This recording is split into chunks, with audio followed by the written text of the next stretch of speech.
Hola, hola a todos, sean muy, pero muy bienvenidos. Aquí quien les habla es Jonathan. Bueno, antes que nada quiero extenderles un cálido saludo y a la vez felicitarlos por elegir ampliar sus conocimientos y a su vez permitirnos acompañarlos en este proceso tan, pero tan importante de la vida profesional de una persona. Bueno, sin más que agregar, vamos a dar inicio a este taller, que es el motivo por el cual nos reunimos el día de hoy, siendo la temática de clasificación de úlceras. Para comenzar con esta temática, es importante comprender que para poder clasificar una herida, ¿sí? Una úlcera, es importante eh, saber diferenciar cada parte y cada contenido de una herida, de una úlcera en este caso. A mí me gusta utilizar la mnemotecnia TIEB, haciendo alusión, ¿sí?, a la principal letra de cada aspecto que debemos tener en cuenta a la hora de abordar una úlcera. Siendo la letra T, que hace alusión al tejido, la I a la infección, la E de exudado, y la letra B a los bordes de la misma. Existen muchos mitos que, aclaro, no son verdades con respecto a los tipos de tejidos, ¿sí?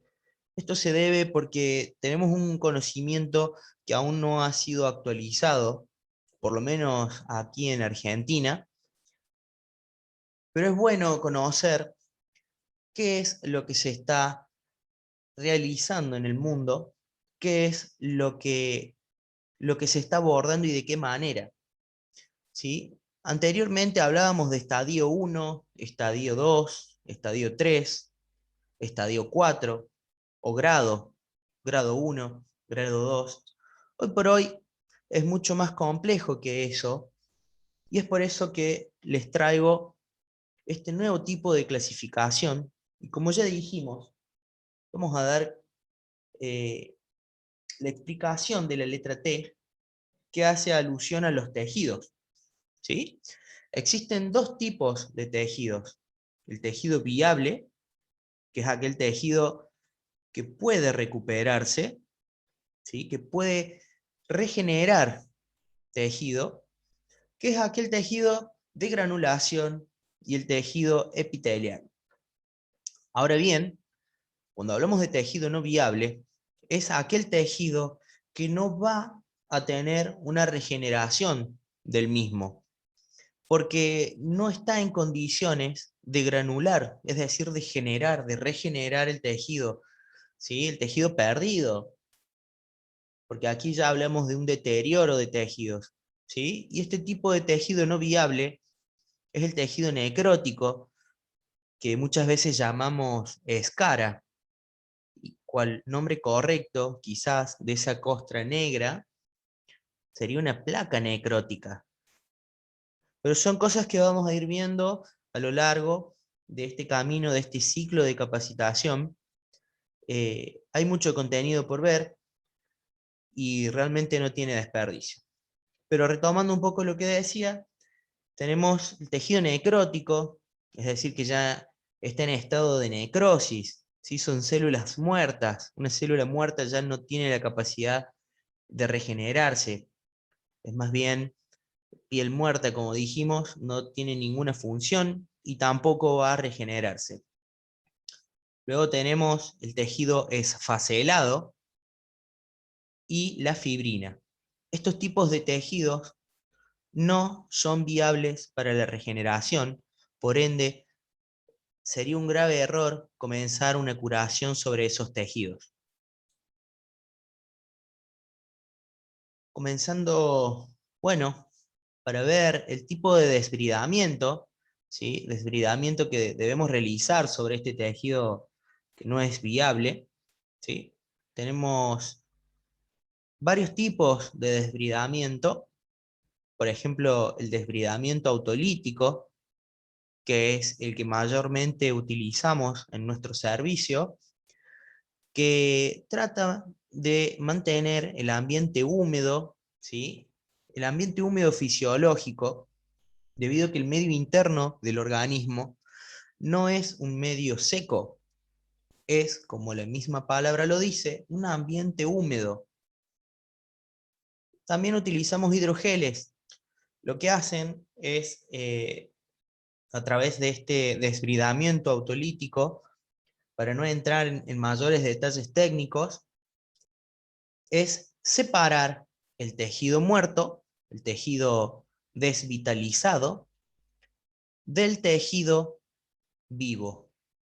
De esta manera quedará expuesto únicamente el tejido viable en granulación, y sería lo óptimo para mi herida, ya que de esta manera comenzará a granular y tendrá regeneración de tejido.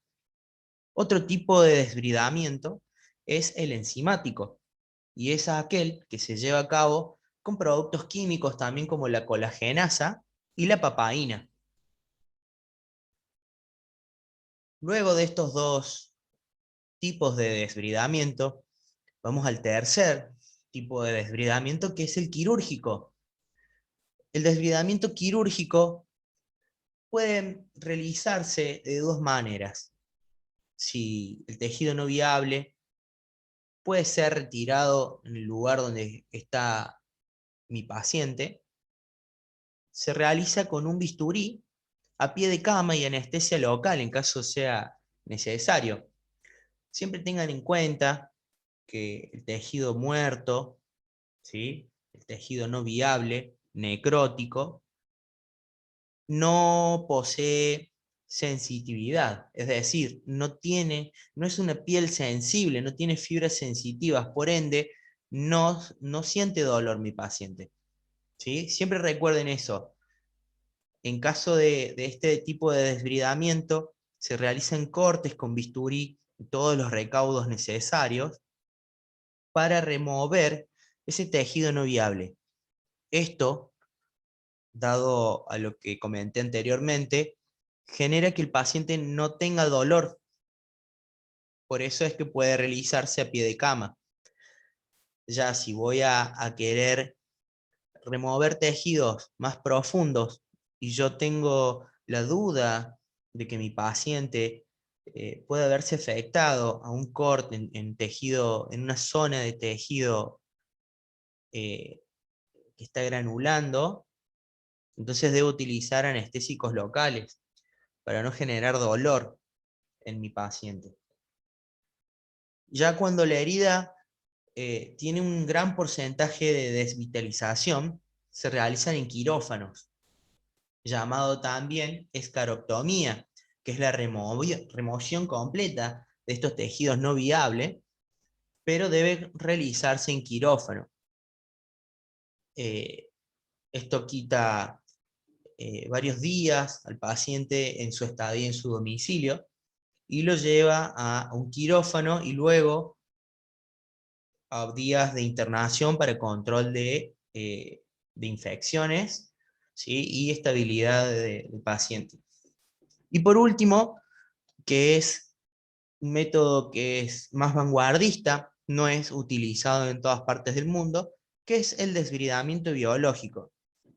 Es llamado también larvaterapia, que consta en colocar larvas que van comiendo, se van alimentando de este tejido muerto, ¿sí? Estas larvas, por ahí es impresionable de ver, pero son larvas que comen el tejido muerto, el tejido putrefacto.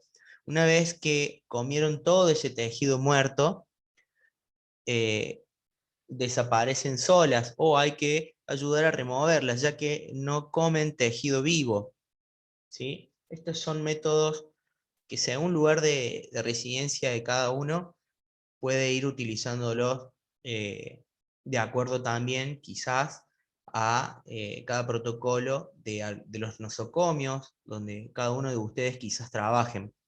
Aquí en Argentina Mayormente se utiliza el método quirúrgico y actualmente está habiendo un gran avance en los tipos de desbridamientos autolíticos y enzimáticos.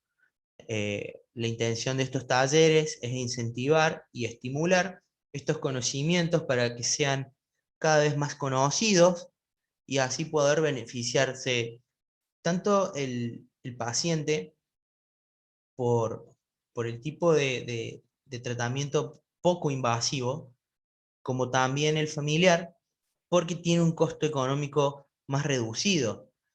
También el periodo de recuperación se acelera y tiene ¿sí? Una mayor regeneración de tejido en menos tiempo. Vamos a continuar con la letra I, que hace alusión a la infección, ¿sí? Muchas veces vemos la herida que, dependiendo de la localización, puede tener mayor eh, posibilidad de infectarse o no. Aquellas que están cerca de los genitales, que pueden contaminarse con materia fecal u orina, son aquellas que mayor incidencia en infección tienen. Pero hay veces que por desconocimiento de estas nuevas técnicas o de estos nuevos conocimientos, podemos llegar a confundirnos. Es importante saber que siempre hay contaminación, ¿sí? de células, ¿sí? O de bacterias que pueden infectar mi herida, ¿sí? Pero también es importante saber que mi piel, que el tejido, tiene una tolerancia a cierto tipo de bacterias. Por ejemplo, cada, cada gramo de tejido debe poseer menos de 100.000 unidades formadoras de colonias. Es decir, existen colonizaciones de bacterias y microorganismos que son nocivos para mi salud, pero mi tejido puede tolerar una cierta cantidad de ellos, ¿sí? En este caso, un tejido contaminado puede tener una colonización de bacterias, pero sin producir infecciones ni daños.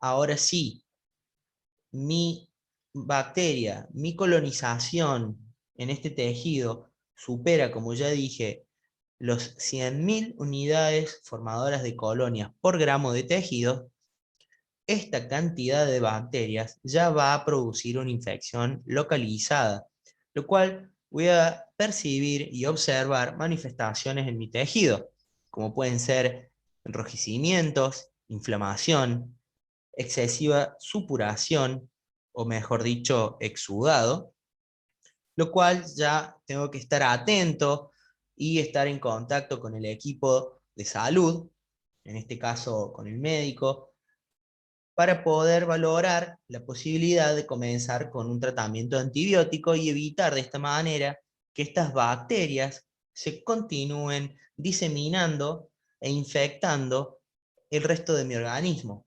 Recuerden que una bacteria comienza en un lugar localizado, pero si no puedo controlarlo, empieza una diseminación hasta llegar al flujo sanguíneo, lo que puede generar una sepsis generalizada. Esto también genera trastornos en el paciente porque comienza con sintomatologías como fiebre, inflamación, dolor, malestar y cada vez, dependiendo del paciente, puede generar hasta la muerte. Siempre debemos tener en cuenta de que el ambiente del medio interno es un ambiente húmedo fisiológico. Recuerden que el 70% de nuestro cuerpo está compuesto por agua, por líquidos, por un medio ambiente fisiológico húmedo. Es natural que la célula esté viviendo en un medio húmedo, porque favorece también la migración celular y por ende la cicatrización. Hay que controlar siempre el exudado. El exudado, muchas veces llamado supuración, es generada en cantidades eh, innecesarias y llega a ser nocivo por la cantidad excesiva del exudado y mi ambiente húmedo fisiológico se ve afectado, ya que comienza a generarse un proceso de maceración, pérdida de proteínas, pérdida de electrolitos, baja adherencia de los apósitos, lo cual necesita un recambio frecuente y excesivas curaciones diarias, lo que se hace cada vez más complejo para mi curación. Y luego tenemos los problemas relacionados con el exceso de humedad. En este punto ya pasamos a hablar no solo de un paciente que tiene problemas con, con el exceso del exudado, sino también que genera problemas psicosociales. Recuerden que no siempre nuestros pacientes con úlceras son pacientes que están postrados. Entonces, aquí empiezan las molestias porque requiere mayor frecuencia de curaciones, muchos cambios de apósitos, lo cual también puede llevar a ensuciar la ropa del paciente, generar malos olores y mantener estos apósitos demasiado tiempo sobre la ropa pueden generar infección. Entonces es importante siempre controlar el exudado de mi herida. Haciendo alusión a la letra B de mi mnemotecnia TIEB, hacemos alusión a los bordes. Es importante prestar atención a los bordes de la herida. Recuerden que una úlcera o una herida siempre cierra desde el interior hacia el exterior y desde la zona distal, es decir, desde los bordes hacia adentro. Entonces, los bordes de la herida siempre juegan un rol muy fundamental, muy importante en mi proceso de cicatrización. Por ende, también es importante que yo sepa interpretar y estar atento a el estado de los mismos. El objetivo del control de los bordes es la epitelización, generar piel nueva. Es importante valorar los bordes para no recaer en la lesión rosada, ni en el enrojecimiento de los bordes, ni tampoco en algún tipo de sarpullidos o reacciones alérgicas causadas por apósitos o excesivo estado o posicionamiento de un paciente y la falta de rotación. Y también es importante prestar atención al signo de la arruga, ya que si la herida comienza a tener bordes y pliegues irregulares, puede ser un alarmante a que mi curación no se esté generando de manera adecuada. Para ir concluyendo con esta primera etapa, cabe destacar, como decía Francisco de Sales, la prueba de un predicador es cuando su congregación sale diciendo: qué sermón más bonito, si no, haré algo al respecto. Con esto los insto a que cada uno, desde el lugar donde se encuentra, poder comenzar estos ciclos de capacitación.